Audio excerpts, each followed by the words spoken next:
Je dis toujours que les usages aujourd'hui qui se multiplient à la fois dans la vie quotidienne, dans le monde économique, dans le monde professionnel, donc ces usages qui se démultiplient du numérique, évidemment, obligent l'école à être dans la dynamique de cette révolution numérique. Elle a un enjeu essentiel.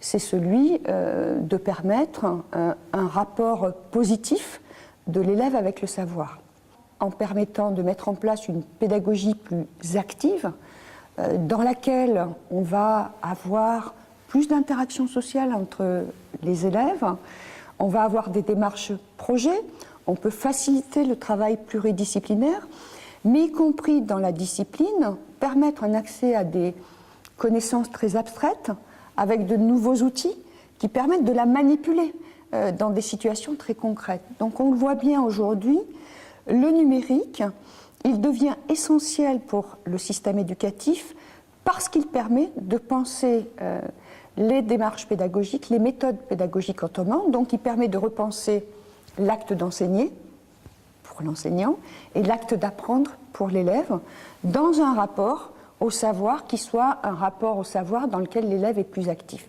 Une deuxième dynamique qui est que lorsqu'on est soumis à une pression aussi massive d'une donnée, d'une masse de données qui est disponible à n'importe quel moment. Donc c'est vrai qu'on a un vrai sujet aujourd'hui de qu'est-ce qu'une distance critique au regard du statut d'une donnée pour laquelle aujourd'hui on ne sait pas si c'est une information qui est vérifiée et une information aujourd'hui, quelle est la légitimité de cette information. Et en même temps aussi comprendre que dans une éducation aux médias, lorsque le journaliste a fait son travail de vérification des sources, il exprime aussi à travers son article, à travers les photos choisies, un point de vue. Et ceci est intéressant en termes d'argumentaire, d'appropriation des connaissances et puis d'autonomie, c'est-à-dire de démarche d'autonomie des élèves au regard des connaissances qu'ils se sont appropriées. Aujourd'hui, nous avons un levier extraordinaire qui est l'espace numérique de travail pour pouvoir, je dirais évidemment, rentrer de plein pied dans ces usages du numérique. Cet espace numérique de travail, il est intéressant parce qu'il est unique.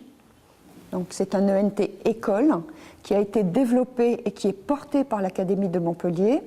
Et au bout d'un an, nous avons déjà 200 communes, 300 classes, 30 000 élèves qui sont, et donc leurs parents qui sont concernés.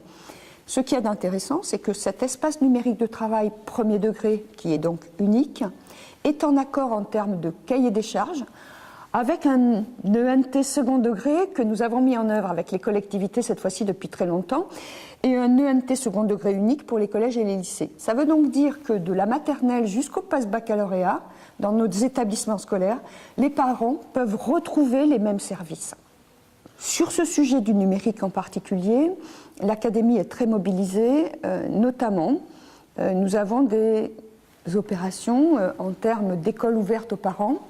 Nous proposons de l'initiation ou de la sensibilisation aux usages pédagogiques du numérique sur les deux voies dont je vous parlais tout à l'heure, c'est-à-dire expliquer aux parents déjà qu'est-ce que ça permet le numérique en termes de pratique de classe, c'est-à-dire casser un peu les codes où on a l'impression que en fait, le numérique, parce qu'il y aurait du numérique, il y aurait moins besoin d'enseignants ou que les enfants seraient tout seuls. Ben non. Mais en même temps aussi, ça permet aux parents de s'approprier ces usages à travers la maîtrise de l'outil Internet, à travers aujourd'hui la maîtrise plus générale des objets connectés. Donc c'est vrai que la question de la parentalité est une question essentielle.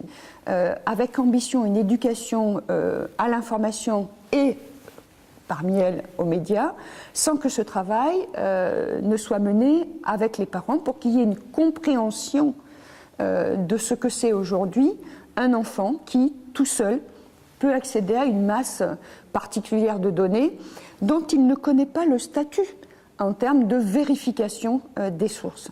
Donc c'est tout cet ensemble que nous devons évidemment porter de manière très ambitieuse avec les parents.